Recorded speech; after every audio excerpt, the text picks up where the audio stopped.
2018년으로 돌아가면 그때 이제 일매출 보통 5억인데 최근에 이제 최대 67억까지 찍었고요. 그 사이에 조직뿐만 아니고 이제 서비스 그리고 그 개발 조직까지 어마어마한 성장통을 겪으면서 매일매일 달려왔습니다. 새벽 배송 서비스의 이제 실질적인 시장을 열었던 서비스이고 본 화면은 그 TV 광고 중에 하나입니다. 그 마켓컬리 차량 위에 지금 보시면 그 SSG부터 해서 여러 롯데까지 그 택배 차량들이 있고 후발주자로 저희 마켓컬리 서비스를 따르고 있고요.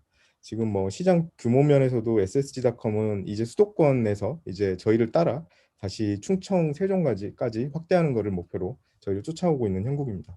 그러니까 예전에는 택배 배송 지역은 상추나 딸기 주문 못 하시는데 이제부터는 이제 그런 신선식품도 자유롭게 주문을 하실 수 있도록 번역을 확대를 하고 있습니다. 그래서 이 새벽 배송의 경험을 지속적으로 확대하고 있고요.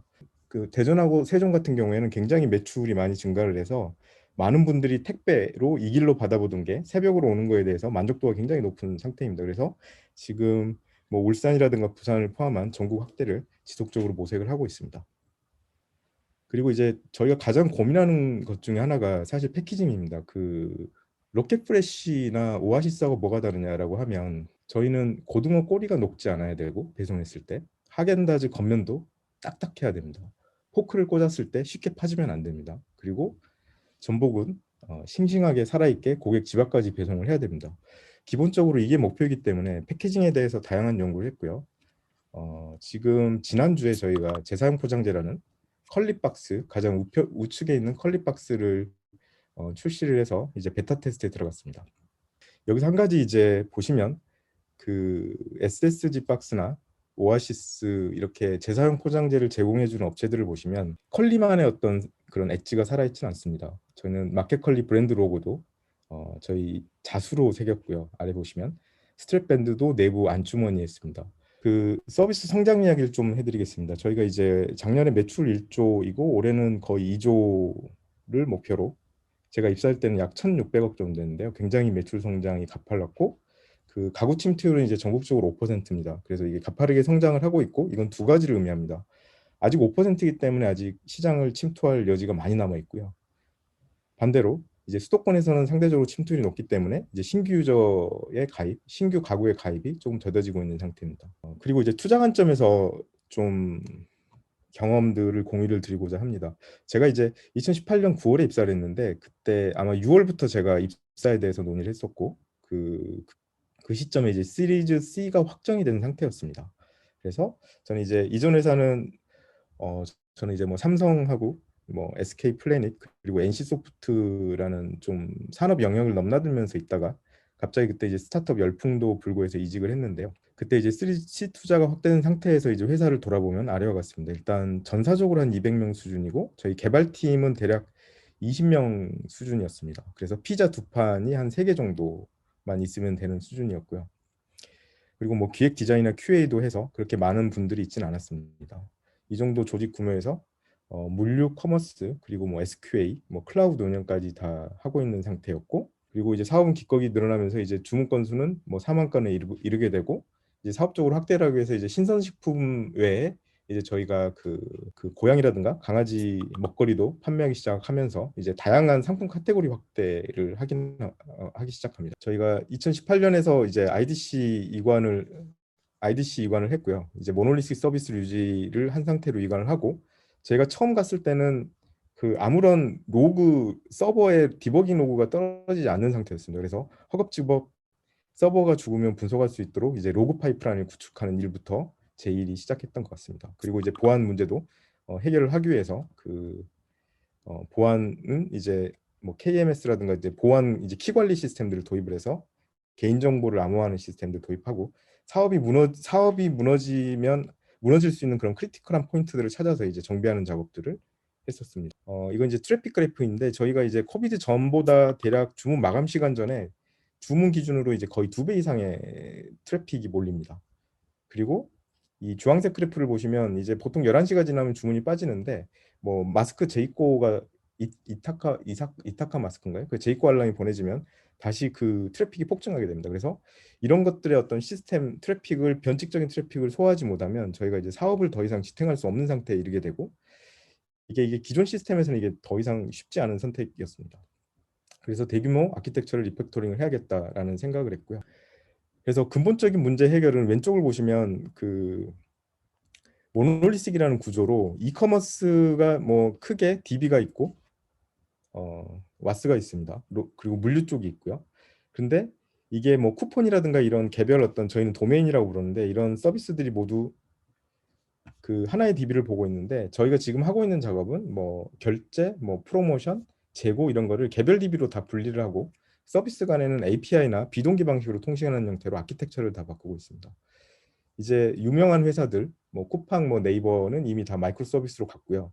이제 스타트업으로 시작해서 성공한 기업이라면 저는 모두 겪는 그런 고민이라고 생각을 하고 있습니다. 진행에 앞서서 좀 간단히 저의 소개를 좀 드리고자 하는데요. 저는 현재 데이터 분석 팀에서 지금 매니징으로 일하고 있는 노상래라고 합니다. 현재 저희 대외적으로는 데이터 분석 팀이라고 하고요. 이제 사 내에서는 데이터 농장 팀이라고 좀 귀여운 이름으로 저희 팀을 파운딩을 하고 현재 함께 일을 하고 있다고 보시면 될 것 같습니다. 데이터 하우스 라고 표현을 했던 그 공사 여정기에 대해서 여러분들께 한번 소개를 드리고자 합니다. 먼저 저희 데이터 농장팀은 좀 구체적으로 어떤 일을 하고 있는지 좀 안내를 한번 더 드리고자 하는데요. 좀 순서대로 먼저 말씀을 드리겠습니다. 저희가 어떠한 사업 영역에서 커머스, 마케팅, 영업, 그다음에 이제 고객과 관련된 부분뿐만 아니라 물류, 배송, 생산과 같은 로지스틱 쪽에서도 굉장히 다양한 것들을 진행을 하고 있는데요. 다 여기서 하나 공통점이 있다면 데이터가 물처럼 흘러가고 있다는 지점이 될 것 같습니다. 그렇기 때문에 이러한 물들을 그냥 막 흘러내는 게 아니라 때에 따라서는 댐을 만들기도 하고 때에 따라서는 잘 경유할 수 있도록 저수지도 만들기도 하고 때에 따라서는 우물을 만들기도 합니다. 그래서 좀 변화를 모색해 보았습니다.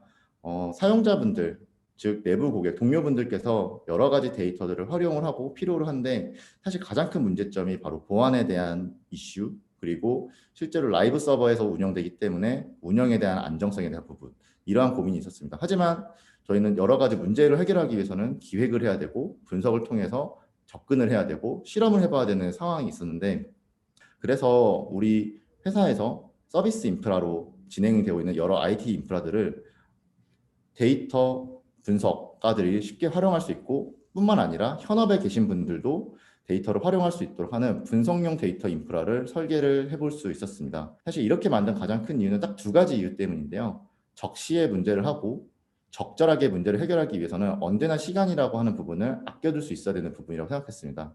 그래서 그 아껴두는 시간을 위해서 인프라 체계를 갈고 닦을 수 있었습니다. 그리고 현재 전사의 많은 분들께서 그러한 데이터 활용을 하시고 되고 자연스럽게 저희 회사가 데이터 컴퍼니로서 그 레벨을 높이는데 한몫을 할 수 있었던 거라고 생각하고 있습니다.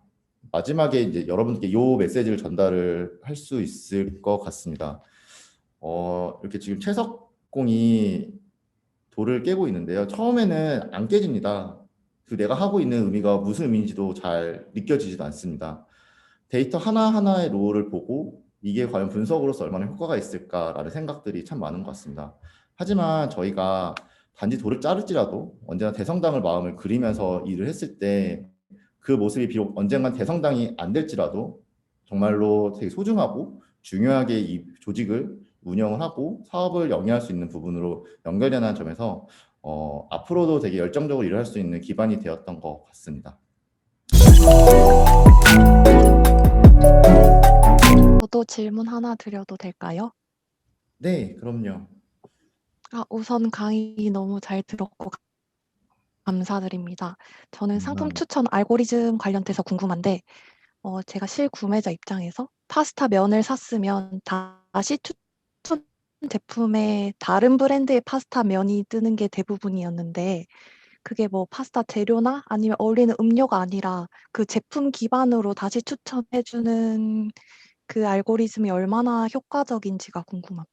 제가 앱을 봤을 때는 가장 추천 영역이 활발하게 쓰일 때가 언제냐면 오랜만에 앱을 켰을 때입니다. 그러니까 내가 처음에 목적 구매를 하기 때문에 내가 장바구니라 해서 쭉 뭔가 된장국을 끓이기 위해서 뭔가 장을 봤을 때 쭉 구매 이력이 있고 이제 그거를 담고 빨리 주문 마감 전에 하고 나가는 거죠. 근데 이제 2, 3일 후에 왔을 때 내가 보긴 했지만 사고 싶어서 사지는 않았던 제품들이 있는데 그 상품이 추천됐을 때 굉장히 반응률이 높아지기 때문에 그러한 요소들을 다 나누어서 봐야 될 것 같습니다. 그래서 그 이미 구매한 상품을 상품 추천 목록에서 필터링 아웃하는 것들은 지금 필요한데 저희가 이제 개발팀이 여력이 없어서 못 하고 있고요. 왜 그러냐면 이제 결제된 데이터 장바구니를 보고 그 상품을 이제 일주일 빼라고 하면 이제 뺄 수 있는데 그 정도는 필요할 것 같습니다. 근데 아직 개발은 지금 현재 안 되어 있는 상태입니다. 그러니까 그 정도를 해보고 방금 질문하신 거에 대해서는 한번 추가 분석을 해보면 재밌지 않을까 싶습니다.